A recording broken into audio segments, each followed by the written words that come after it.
right. I want to introduce someone to you. Let me tell you a little bit about the man who has graciously agreed to serve as our interim minister for the next 3 months, Dr. Bob Deen.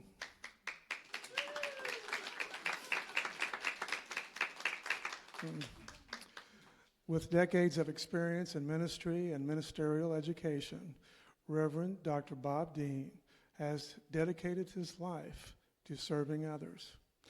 He has a multifaceted background in religious education, pastoral counseling, and professional leadership. Ordained as a religious science minister, he has served as president of Holmes Institute and manager of professional education for the Centers for Spiritual Living. His extensive experiences range from pastoral psychotherapy and addiction treatment to training and consulting for businesses and organizations. With a commitment to spiritual growth and community development, Dr. Bob has also facilitated workshops and retreats on various topics related to personal and spiritual transformation. Let's give Dr. Bob a warm welcome, if you would. Thank you, sir. Woo! Well, that scared me. Sorry about your luck. I know. Oh, well, here we go. Can you hear me all right back there? I'm still figuring this bike out. We're good? Okay. Sounds good. There we go. Oh, my God. Thank you, thank you, thank you. 1,000 thank yous. That music was wonderful. The music here has always been wonderful. I've been listening. I've been catching up with you guys over the last few weeks and months. And I want to tell you, you've got a music team that is over the top. Amazing. Yes, you do.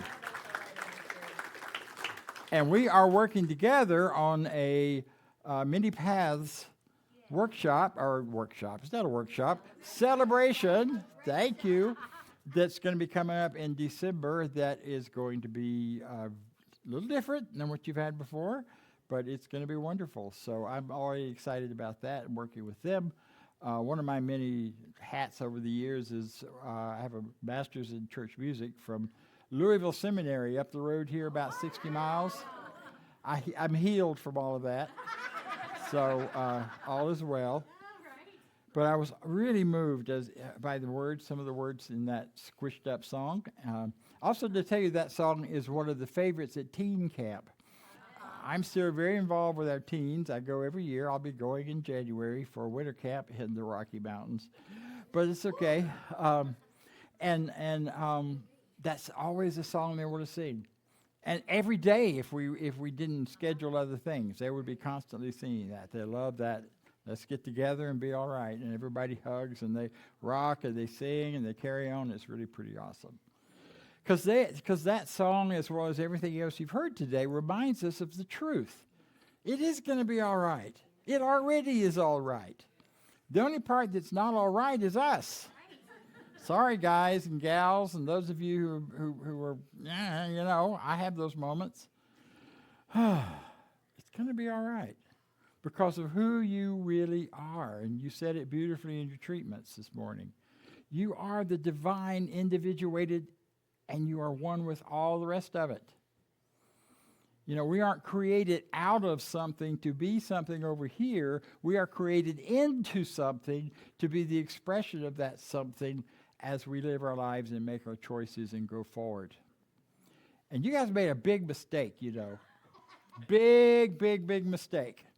You named this place Ahava. We didn't do it. Whoever did it. Who did it? Well, we'll worry about that later. No, Sonny didn't do it. It came through the dream. It came through somewhere else. That's right. Ahava, love. When you say, I'm a member of love, think about what you are saying. Because what's true is what we affirm that is the truth invites everything that's not like the truth to come sneaking up into our lives and get squeezed out. It's like squeezing all the juice out of an orange, and what's left is the real pithy, good, solid part of it. Fiber, somebody says. Yeah. You guys talk back a lot. I like that. Okay. Don't invite it? Okay. Yeah, we do have a time limit. So I have 3 minutes according to the clock. Oh, that's good. All right. I'm not going to worry about it. When I get done, we'll stop. So I wanted to talk today, though, about, how much more can we take? Even knowing who we are, I don't know about you, but I ask that question some mornings. How much? I walked outside my building and I listened to 2 azaleas talking to each other. And they said, one of them was saying, it's time to bloom. It's warm. It's wonderful. It's time to bloom. The other said, yeah, it's not time to bloom. What are you talking about? It's fall. No. So they argued back and forth. And finally, they decided between them they would bloom. And so these beautiful azaleas are blooming outside of my apartment. And the next day it snowed. That was in 2 weeks ago, or a week and a half ago, in Atlanta, south of here. I know you guys have had some snow too, I think already, but no, a little bit. It was just flurries. It wasn't a lot. There hasn't been any snow in Atlanta in a couple of years at all. And now we in November, which is never heard of. How much more of this craziness can we take, The weather's all wonky. Prices are skyrocketing. I don't have to tell you that. You go to the grocery store. Diversity seems to be the norm. Everywhere you turn is some new something we're supposed to learn about something that we didn't know about before that didn't seem to be part of reality, and now it is, and what do we do with that? There are people all around. I went to my grocery store that I go to all the time, and I didn't hear English for a while. I heard Spanish. I heard Hindi. I heard another language that was something to do with the Arabs, but I don't know what it was, which language it was. And I didn't care. Yeah. But how much more are we going to take? How much more of all this change that's coming at us is going to keep happening? Did you know that brains are working differently today since the advent of the internet and the advent of scrolling and reading on the phone? Your brain is actually being trained to work differently. How much are we going to take? Yeah. LGBTQIA question mark. On and on it goes. Sorry. I don't have enough room over here. Okay. Genders. We all say I got all this gender talk now. You've heard it, right? But that the Inuit people up in the north of the Arctic Circle, had 24 different genders and have had for 1,000 years or more. It ain't new, folks. Sorry. It ain't new. But I still, and you still, have to figure out how we're going to deal with it. What are we going to do with it? How are we going to put it in our systems of thought and feeling and awareness? So I think the question of how much more can we take is the right question. It's just aimed in the wrong direction.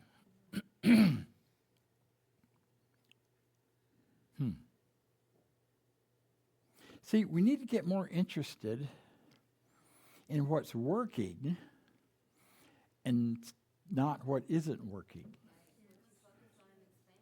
Exactly. I need to sit you up here next to me. Yeah. We've got to get more interested in what's working and what's not. I used to be a Baptist, but, don't hold that against me. And that group was wonderful. It's where I learned to love. It's where I learned that Jesus is a message of love, not of judgment and damnation. Then some other people came in and took it over. And they got more interested in what wasn't working and fighting the devil. Because we all know the devil is running wild in the world now. So, I don't know about you, but sometimes the devil is running wild in me. But it's my own ego. It's about all it is. So, but the point here is we've got to get more interested not in what's wrong, but what's right. And what's right for me and for you and for us. And us means all of us. And one of the, I love Emerson. I studied Emerson in high school with my grandmother, who had been to college, which was the first one our family had ever had. She went to Georgia Women's College in 1906 and spent a few years there, and then she had a nervous breakdown and did go back and worked in her yard and created beautiful yards for the rest of her life. But she had the complete works of Emerson. And I read those, and we talked about them, and then I would go to my church, which didn't fit what Emerson was saying. But when I walked into the Science of Mind Church the first Sunday, I heard, "Get your bloated nothingness out of the way of the divine circuits and allow them to flow with the truth within you." Emerson. Yeah. Say that again, please. Okay. Get your bloated nothingness out of the way of the divine circuits and allow those divine circuits to bring truth to you and through you. The last part I added because that's not exactly what he said, but it's what he meant. He also said, hit your wagon to a star. Yeah. There's a whole lot of stuff in songs that came from Emerson. So with that, there's also this idea that one of the ways to sort through it, and that's why we have the topic we have today about facts, opinions, and truth. And what I'm about and what I'm going to be inviting you to be about over the next 3 months and maybe for the rest of your lives is to be about truth, not about facts and not about opinions. Because facts can change. You know? That's true. It used to be an absolute fact the earth was flat. End of discussion. It was also a fact that once your brain developed, it never made any more brain cells. And you're stuck with what you had, and therefore you didn't want to destroy any of them. That's no longer true. We now know that the brain continues to create brain cells throughout your life. Yeah. Emory University did a study that found that to be the truth, the fact. So facts change. Opinions changed. I used to have a lot of opinions that have changed. I'm not going to tell you what they are. You have them. And you know. Truth, however, is that which points to those absolutes that do not change. Love, Ahava, does not change. And every time we declare love, which love is the givingness of life to all of us. It is that positive, loving, supportive, nurturing energy that we're all born into, regardless of what your stories are, what you were born into in the physicality of it, but what you're born into in real life here is that energy. Ernest Holmes says in one place that if we've already been given all of it, why are we complaining? If you're given life, you've been given everything. And what we need to create and open ourselves to, get our bloated nothingness out of the way and let the divine circuits of that truth carry us forward into life with ease, with grace. And we're in harmony with everything else around us. Fact, opinion, truth. You probably heard this story before, but you know the story about the lady at the airport? And she goes in and she gets her little bag of cookies and sits down waiting for her flight to start and puts it on the table and notices the bag sitting over there. And the guy next to her reaches in and takes a cookie. It's like, what? So she doesn't say anything because, you know, we don't talk to people at airports. So she reached in and got her own cookie. And then as soon as she did, he looked at her funny and he grabbed another cookie. She's like, what? She grabs another cookie, he grabs another cookie. She grabs a cookie, he grabs it. They're just both eating cookies as fast as they can. Finally, it gets down to the last cookie. And the man picks up the cookie bag and hands it to her, gets up and leaves to go catch his flight.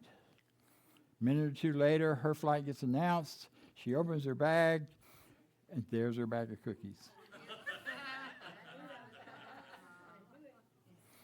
You know, you ever have that where you think something is just, you were so sure about something, and then you find out later, oops, that's not what it was.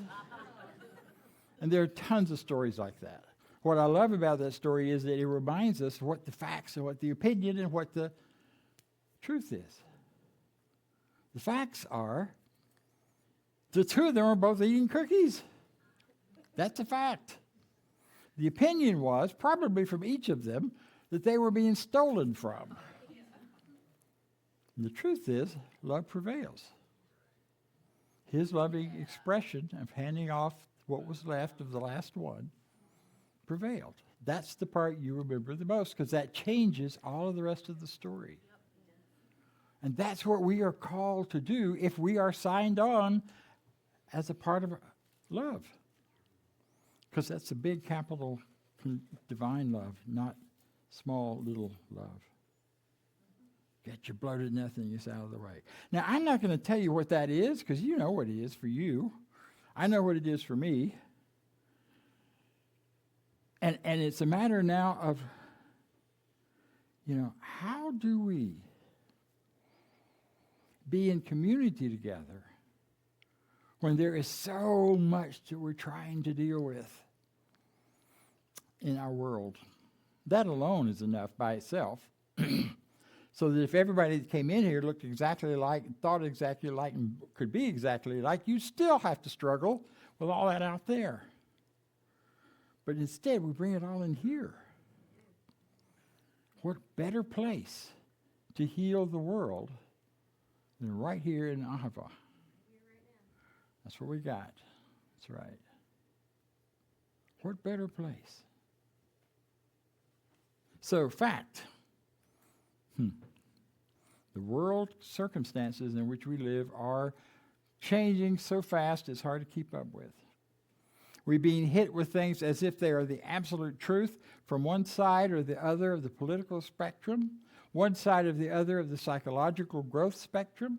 We're getting hit with all of this stuff. That's a fact. Can't change that fact. I tried for a while. I tried to go completely off of anything to do with the internet, and you can't do that in this world and day and time. Can't even get a doctor's appointment without one. So it's pretty well impossible to turn all that off completely. But it's really helpful if we can see it as facts. These are facts. That's what's happening. Opinion. What's the opinion of all that? Well, we've got 1,000 opinions. I've got a lot of different opinions about it. Some days I think this side is right. Some days I think that side is right. Some days I think they're both wrong. Most days I don't know. I just don't know. So I try not to make my world about opinions of other people. Ernest said, there's nothing out there that can do you harm unless you allow it to. Ugh. I hate that part. I love a good victim whine.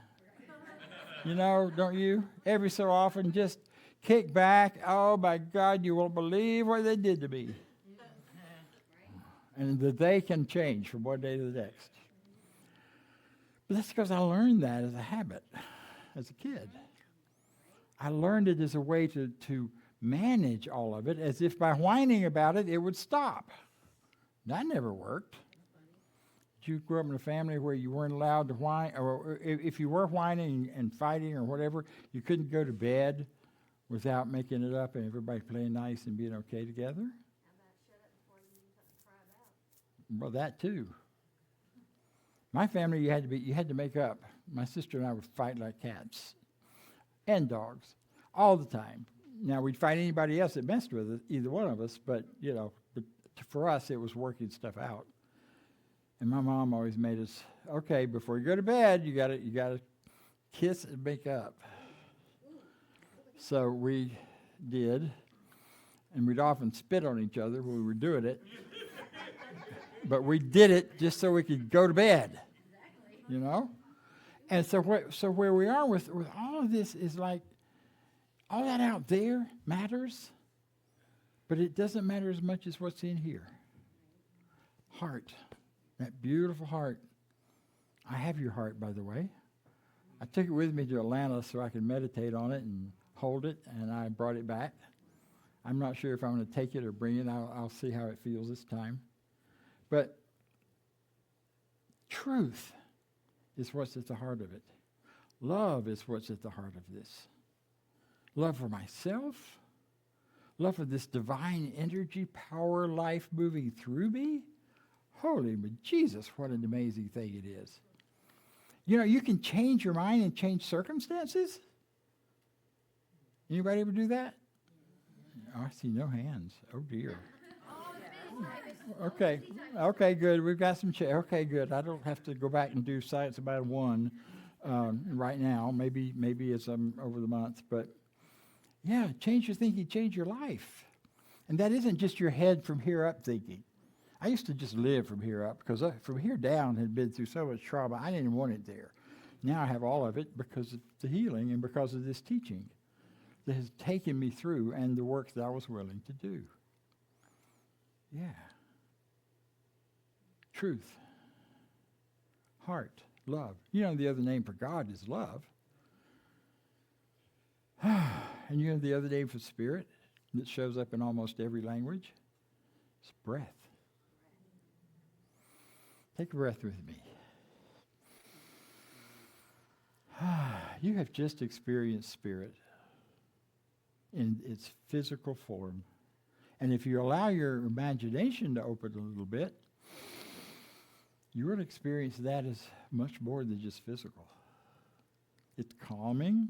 Our physiology is made up so that a deep breath slows this chitter-chatter brain down up here. And I'm grateful for that brain. It kept me out of some trouble over the years. It's all about, it developed back when we were running from dinosaurs. And it developed so that it could let us see the danger and figure out a problem. And if we couldn't figure out a problem, we could whine to our tribe, or we'd be dead. And the power of that now is knowing that we don't live in a world where we're running from dinosaurs. It may feel like that some days because it feels familiar. Yeah, there's another whole talk there. I'll save it. But there is that idea, that feeling that brain is doing what it's designed to do. But there's another part of your consciousness that is bigger than your brain. Your consciousness does not live in your brain. Your brain lives in your consciousness. And that's a really powerful, important piece to get. Your body is not the house for all of these thoughts and beliefs and ideas. Your body is the place within the thoughts and ideas where it takes shape and form in physical world. That your body lives in your consciousness. That's the easiest way to put it, not the other way around. Yeah. And that can feel a little weird to you if you've got stuff going on in your body you hadn't planned on, you didn't know about, and it just shows up. Like, where'd that come from? Not your fault. Don't put fault on it anywhere. Your body may be just responding to the world's situation or the food that you didn't know you shouldn't eat. Yeah, you don't know where that is or where it goes. So here's Holmes' answer to the question. How much more can we take?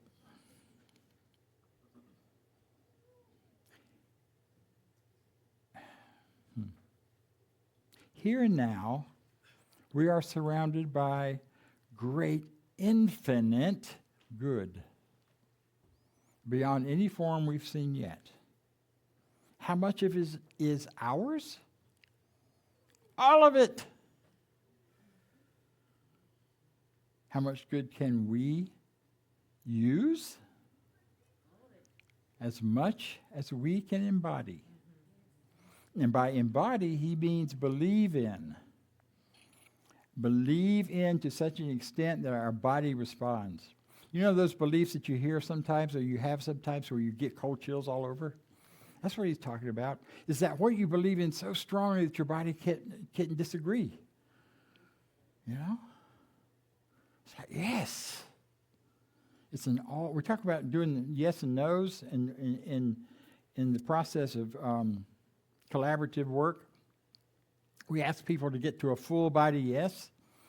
And so in some of the work we'll do, not today, but in future workshops, there will be a time to do a full body yes by standing up. Wow. Because that's a stand for. and your whole body has to agree.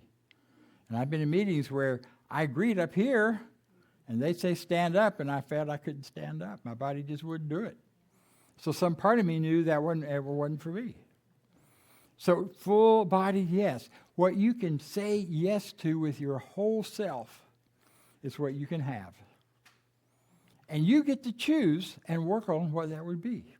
You're not stuck with anything you've had so far. And we have a standing person. This is cool. So I want to just close with that thought. That was from the textbook, by the way, page 50, for those who are textbook thumpers. I didn't bring mine because it was too heavy for my suitcase. But I got it in my phone. So breathe in, Spirit. Breathe out. And know this with me. There truly is only one power, and that's enough. And that one power created all that is, ever shall be.